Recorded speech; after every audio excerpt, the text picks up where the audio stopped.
motherhood manual that we're all following, it's broken and it's burning us out. We think the answer is more hacks, more routines, more Instagram moms. But the problem isn't scrolling, the problem is living in consumption mode instead of creation mode. Once I shifted that, I finally built a motherhood that I actually love. I'm talking about why scrolling leaves you stuck, how everyday motherhood is an act of creation, and the simple way to start building a life that you actually love. Because let's be honest, have you ever scrolled Instagram and suddenly felt like every other mom is doing it better? Or maybe you stared at the pile of dishes and thought, how is this my life? Yeah, me too. Moms have never had more noise coming at them. Our grandmas didn't have thousands of strangers, routines, and reels just sitting in their pockets, but we do. And it's training us to compare and to consume and to feel like we are always behind. The danger, we end up living someone else's motherhood instead of the one God actually designed for us. And the longer we stay there, the harder it is to even remember what our life feels like. If we haven't met yet, I'm Cassie. I am a certified life coach with a degree in human development. But honestly, most of what I teach comes from living it. I have been a stay-at-home mom for 13 years. I have 3 kids. I have done endless meal plans. I have done the color-coded systems. I have done the late night scrolling. I know what it feels like to wake up every morning already feeling behind. But I also know what it feels like to create a motherhood that finally fits me. And that's what I help other moms do now. If this resonates, for sure hit subscribe. I would love to have you. Right now, moms are drowning in noise, and it's costing us our peace. For years, I thought consuming more was the answer. I really have never been an Instagram fan, I will be honest, but I loved Pinterest. I thought surely it had all the answers to my life. And it was there that I would finally have the tip that I needed, or the meal idea, or I would pin the printable to save later, or have decor ideas for a time down the road. And I thought that if I just consumed enough, then I would finally feel like I had it together. But instead, I felt even more behind. Every single day, there were endless new ideas. I was recently learning about the history of the guy who invented the endless scroll. It's honestly pretty fascinating stuff because I'm a nerd. Do you remember when you would see numbers at the bottom of a results page that you would have to click on to see the next page coming up? Anyway, the guy who came up with the idea to just have the endless scroll regrets it now because it's turned everything upside down. The question is, have you ever gone to Pinterest for one really quick recipe and ended up with 10 new pins and 0 dinner plan? So here's the thing, scrolling isn't actually the problem. We think that if we could just delete Instagram or hide our phones or stop ourselves from checking it one more time, life would magically feel lighter. But the truth is, scrolling is just a symptom. The real issue is how much of our lives we are living in consumption mode instead of creation mode. Scrolling is consuming, just like binging shows or buying stuff we don't need or drowning in parenting blogs. None of those things are bad on their own, but when they become our default, we stay stuck in taking in those inputs. We are constantly filling our brain with someone else's words, someone else's routine, someone else's highlighted reel. And what gets lost is our own voice and our own rhythm and our own motherhood. That is why you don't need another hack to stop scrolling. What you need is to replace consumption with creation. Creation of the peace in your home and connecting with your kids and a rhythm that fits your season and the motherhood that God designed for you. Because when you're focused on creating, scrolling actually stops being this pull. You're too busy living your own real life to watch someone else's. That's how I feel. Consuming is an input. It fills your brain, but it doesn't fill your life, like the one you're actually living. Creation, on the other hand, is an output. And that's where joy comes from. Our grandmas didn't have all these endless hacks at their fingertips. They were not drowning in comparison like we are. Say they made a meal, they would enjoy the meal that they made without a second thought about what the neighbor next door was maybe eating, let alone some stranger thousands of miles away. But we are in consumption mode, and the more we consume, the less space we actually have left for just living our life and enjoying what's right in front of us. And the problem for me, consuming wasn't solving my problems. We think it solves things, and it just doesn't. I did it all. I did the hacks that I would see, or the new cleaning routine. I would get the printables and do the checklist, and still it wasn't enough. So if consuming isn't the answer, what is? Let's talk about what God actually calls us to do as moms. Copying someone else's motherhood will always keep you stuck. It just was never God's design. I used to have this one mom that I followed online. Thought the world of her. Her kids were always dressed in neutrals that were just beautiful, and her house looked like a magazine. And she somehow had energy to bake the sourdough and run marathons. And I just thought, if I just do things like her, maybe it will finally click. Like, maybe I'll finally feel so good. So I tried. I bought all the same things as her. I copied her routines. I kind of channeled her in my thoughts as I was shopping for clothes of like, what would she wear? I even tried decorating my home like hers. But you know what happened? My kids hated the new schedule. My house never lived up to my expectations. And I never felt like I could be as good as her or look as good as her. The more I copied, the less peace I had. And then it hit me. God didn't give me her kids and her husband or her capacity. He gave me mine. And once I stopped trying to live her life and actually started creating my own that worked for me and for us, simple meals, realistic routines, values, all of that weight lifted.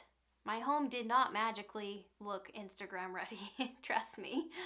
But it finally felt like home and a place that I actually belonged.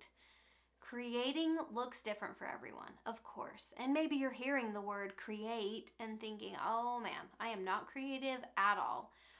When we think about creativity, we usually are thinking about using our imaginations and being very artistic. But really, to create just means to bring something into existence.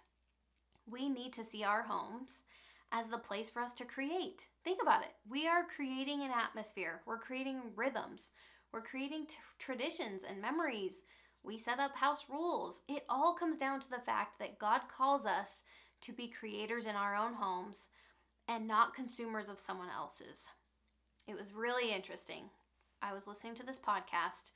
Her name is Ruth Ann, and she said, and I quote, "Screens kill your creativity." And I have thought about that so much, about why that's the case. And it's because they keep you in consumption mode. Every single scroll is input. Someone else's words, someone else's images, someone else's life. The brain gets used to passively receiving instead of actively producing. Creativity thrives on output, ideas, problem solving, trying things in real life. You cannot figure out what works for you and your family if you don't have your thinking cap on. You're so worried about everyone else that you're really distancing yourself from what you're actually working with, which is yourself and your personality and your own kids. So once you get out of consumption mode and start to actually see everyday motherhood as an act of creation that you are creating, that's when real joy starts. Motherhood isn't just about tasks. It's about shaping souls through those ordinary moments. I used to think all the little things didn't matter. Folding laundry, packing lunches, wiping counters. Seriously, sometimes I would just stand there and think like, what am I doing with my life? I felt invisible. I felt like clearly there was something else better and more important that I could be doing with my time. And I'm sure every mom has felt that way. Like, all the mom tasks that fill your day are kind of meaningless. And I totally did. But then Mother's Day would roll around, or my birthday would roll around, and my kids would hand me these little handwritten notes that they had done all on their own. And what did they write about? Really nothing big, nothing flashy, But it was the tucking in and the yummy food and the playing and the serving. That's when it hit me. Like, these little things are the big things. They are the memories creating their childhood. So here's the difference: drudgery, trying to measure up, white knuckling it through motherhood. Yeah, that's busy work, and it's going to feel like busy work. But when you bring your willingness and your joy and your confidence to do it your own way, when you're thinking through things, when you're trying new things, that's discipleship. Every single grilled cheese, every single bedtime story that you're using your own voice to, emulate the characters, every load of towels in the laundry, all of it is a chance to model patience and kindness and service, and to let that come through. Let yourself come through the work you're doing. And heaven notices, of course, even if Instagram doesn't. That realization reframed my whole house. All of the unseen work matters. But here's the catch. If we stay consumed with social media and comparison, we can't even hear God's vision for our homes. And if you can't hear God's voice above the noise, you will never feel peace in your motherhood. When my kids were toddlers, I would spend time scrolling. During nap time and after bedtime, I didn't ever want them to just see me on my phone. But that was kind of the treat to myself. It felt like a good way to just kind of like relax, take care of myself. I told myself it was self-care. And I definitely told myself I was looking for inspiration, right? I wanted good meal ideas to feed my family, and I wanted fun activities for the kids and home hacks. But honestly, the more I consumed, the more inadequate I felt. And I would put my phone down, walk into my actual house that was usually kind of messy, and instantly feel like a failure. I could not hear God's voice over the noise of all the other moms telling me how I should be doing it. God will always offer us that peace. He loves us so much. And we forget that because we're listening to all this noise above what He could be offering us. But as I started to spend less time scrolling, I gradually started appreciating my own life, my own nature, all of the things that God gave me. I had a bigger appreciation for those. Most of our moments weren't Pinterest perfect, but they were real. And the longer I live this way, the more I realize Instagram, Pinterest, all the social media drowns out clarity. God speaks in the quiet. If I want peace, I have to turn down the volume on everyone else's life long enough to hear what He's saying about my life. Sometimes the most life-giving thing that you can do is put your phone down and just step into your home with your kids and just listen and see how you feel. And when you do that, something really beautiful happens. You start living a motherhood that you actually love. You start creating a motherhood you actually love because you're more aware of what's going on around you. And it's not something that you just dread anymore, something that feels like the test that you're always failing. You honestly don't have to keep living someone else's life. I'm giving you permission to start creating your own, starting today. For so long, I believed that I wasn't capable of doing motherhood my way. I thought I needed another expert or another influencer or another system to tell me the right way. I had gotten my degree in human development and family studies because I always wanted to be a mom, stay-at-home mom. That's all I wanted to be. I babysat. I did all these things, just so pumped and excited to be a mom. And over the years, because of all the consumption, I had conditioned myself to think that there was always a better way. Surely I didn't have the answers. Somebody else did. But when I hit the ultimate burnout, when my life as I knew it just burned to the ground through divorce, I wanted to do it differently. I knew I had to do it differently.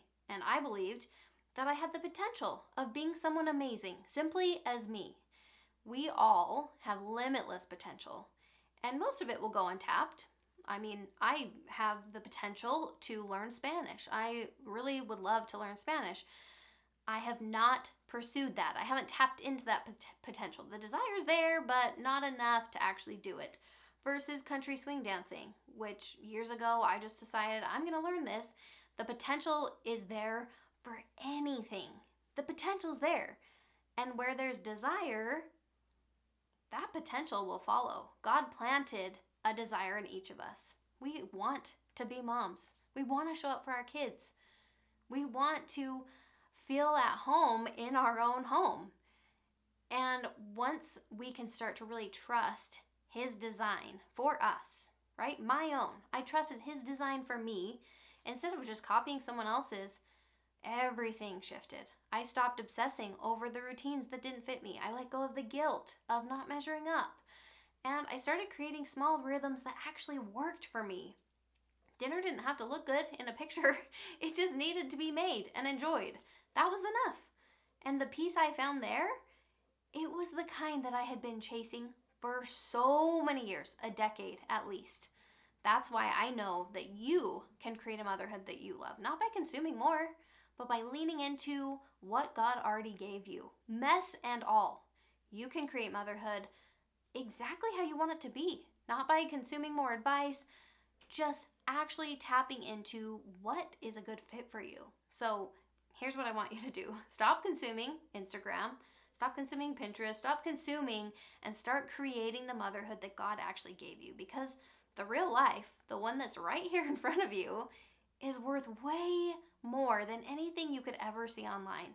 And if it resonates, my free masterclass is where we dive even deeper. It's how you finally find confidence as a mom without doing more, without being someone else. It's free and it's coming soon, so just make sure you're on my email list. You can get on that list by grabbing the ebook that's down below. I say this every time because I truly mean it. You are amazing exactly as you are, and I'll see you soon.